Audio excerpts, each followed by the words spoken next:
বিধাননগর স্টেশনের কাছে ছোট্ট একটি প্লাস্টিক কারখানায় কাজ করতেন নাটা, শাকিল ও আকাশ। সেই কারখানার মালিক ছিলেন বাবু কাকা। সেখানে মিঠুন মামা ভ্যান নিয়ে ভাড়া মারত, মানে মাল নিয়ে এই কারখানা থেকে অন্য কারখানায় নিয়ে যেত। এটাই ছিল মূলত মিঠুন মামার প্রধান কাজ। সেই কারখানায় বসবাস করত ধনু নামের এক ভূত। সেই কথা নাটা, শাকিল, আকাশ কেউ জানত না।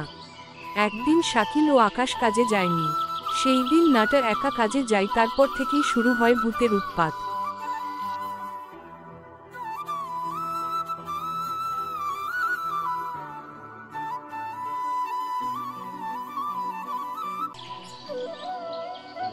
ইনি হলেন প্লাস্টিক কারখানার মালিক বাবু কাকা। ধনু ভূতের উৎপাতে বাবু কাকা ভীষণ চিন্তামগ্ন হয়ে পড়েন, কিভাবে ধনু ভূতের হাত থেকে রেহাই পাওয়া যায়। আর ইনি হলেন সকলের প্রিয় মিঠুন মামা।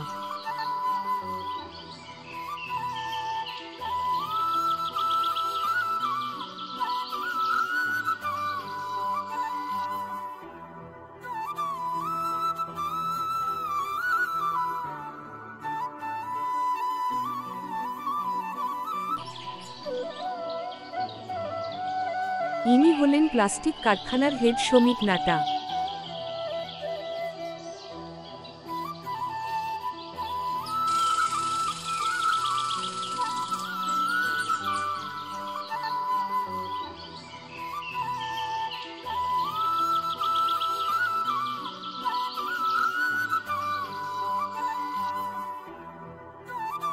আর এই দুজন হলো আকাশ আর শাকিল। এরা দুজন সবসময় একসঙ্গে থাকে, যাকে বলা যায় দুই মূর্তি। রোগা পটকাটা হলো আকাশ আর অপরজন হলো শাকিল।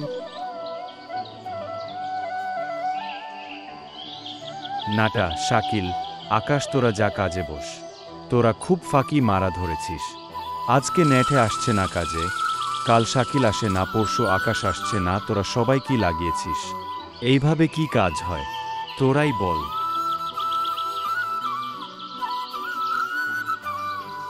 পরের দিন আকাশ আর শাকিল দুজনে প্ল্যান করে কাজে যায় না। সেই দিন নাটার একা কাজে যায়।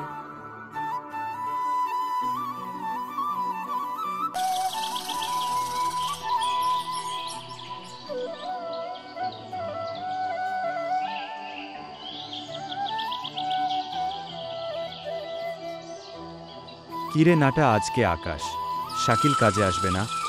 জানি না কাকা, কেন ওরা কাজে এলো না। আচ্ছা বাদ দে, যা তুই গিয়ে কাজে বস।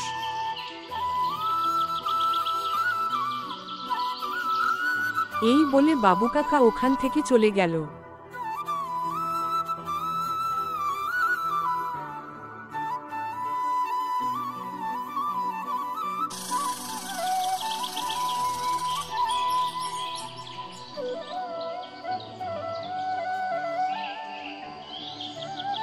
আজকে কেউ কাজে আসেনি।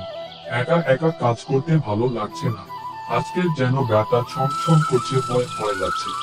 এই বলে নাটা আপন মনে কাজ করতে লাগলো।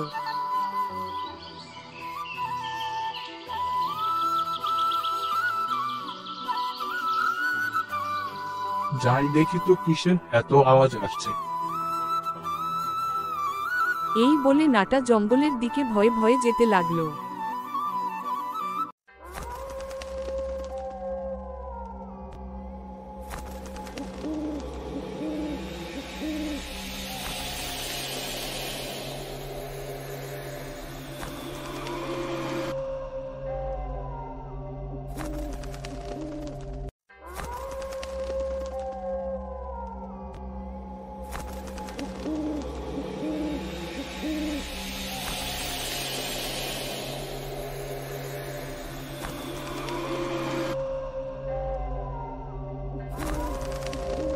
নাটা যেই জঙ্গলে গিয়ে পৌঁছলো, দেখলো বটগাছের আড়াল থেকে কে যেন বেরিয়ে আসছে। তার এত বড় সাহস, আমার ভয় কেউ এখানে আসে না। আর তুই এখানে এসেছিস আজ তোর জীবনের শেষ দিন। আমার ভুল হয়ে গেছে, আমাকে ছেড়ে দাও প্লিজ। কেউ আছো, বাঁচাও, বাঁচাও, আমাকে বাঁচাও। নাটা সঙ্গে কি হলো পুরো ঘটনা জানতে চাইলে পার্ট 2 এর জন্য চ্যানেলটি সাবস্ক্রাইব করুন এবং আমাদের ভিডিও ভালো লাগলে লাইক কমেন্ট শেয়ার করুন।